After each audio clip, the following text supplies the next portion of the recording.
Partnership working is a really important part of the Durham Savers project. Supporting families to be better off financially means that their mental well-being will improve. There's evidence to suggest that financial difficulty causes poor mental well-being. I recently caught up with Paul Bannister from MANHEALTH to talk about some of these issues and started off by asking him what he thought the links were between money and mental well-being.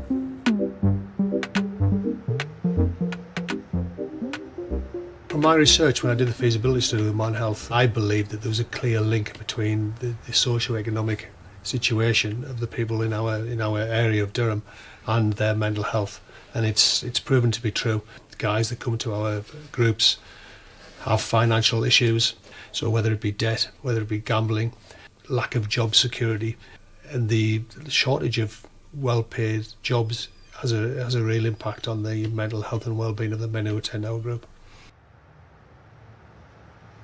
A report came out that said that something like 100,000 people had attempted suicide last year because of their financial situation. Yeah. Do you think there's anything that people can do to actually alleviate their situation?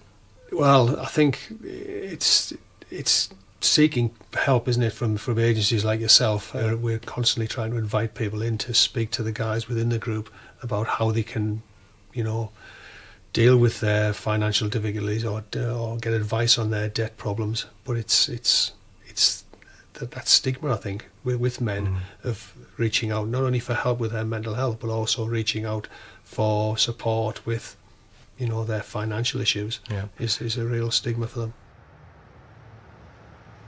So one of the issues we talked about is the financial aspect of people with depression and anxiety. We spend a lot of time working with partners and clients to try and support them to either stay away from high-cost lending, stay away from the likes of the payday lenders, the doorstep lenders, loan sharks, because once they get into those sort of situations, there's a sort of a downward spiral into debt, and there's a downward spiral of emotions, and people tend to bury their head in the sand, and prevents them from actually doing something very practical about the situation they're getting into. Is that something that you find with the guys that you're working with? I think so. I think it's that reluctance that we spoke about earlier, to reluctance for people to reach out for that help, even though the help is there. If there's any possible way the Durham Service could work with the gentlemen who come to our group and support them around their issues, then it's got to be beneficial for them. I don't know if it sounds familiar, but we have a case study of a man in Shildon who was giving 90% of his disposable income to Bright House. Right. He had so many products from Bright House that he literally was depending on the Shildon Life Food Bank. Right. And so they, with us and the credit union, have managed to support him to give the majority of those Bright House products back, so that he is now able to actually live his life, and his mood has lifted because he no longer worries about where he's going to eat, how he's going to heat his house, whether the lights are going to stay on. So is that a familiar? Well, we do. We work closely with Children Alive, again a fantastic organisation, and Children Alive would point people towards MANHEALTH as well. So any way we could work with the guys in the predicament that you mentioned there would be absolutely fantastic. And I think that there is certainly demand with the men who come into our group. There would be demand for them sort of services. Yes. Yeah. There's a myriad of causes for anxiety and depression, but financial pressures is certainly one of the major factors. We live in an area of not insecure work, we live in an area of low paid work. And like you said, the reliance on food banks, I think there's 2 food banks in Shildon alone. It's a real concern, and we do see that with some of the guys who come to the group. Debt is a major issue for them. Do you know why they've got into debt? How they've got into debt?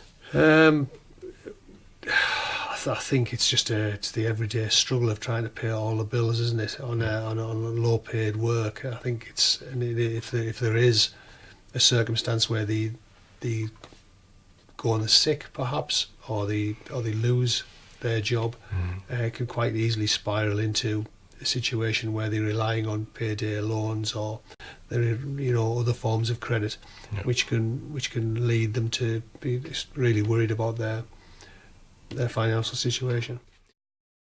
As Paul said, there's a direct correlation between financial difficulty and people's mental well-being. But there are many positive steps that people can take to avoid the anxiety of high-cost credit and debt. One of the things that we're doing with the Durham Savers project is encourage families to switch their energy supplier. The latest figures show that each household could save on average £270. Of course, there are many other ways to save as well, and we work with a whole range of organisations and partners to support families to save money. This could be by stop smoking, switching their mobile phone provider, their TV package, and we're even looking at the financial impact of funeral costs as well. All these things added together can have a huge positive impact on people's mental well-being.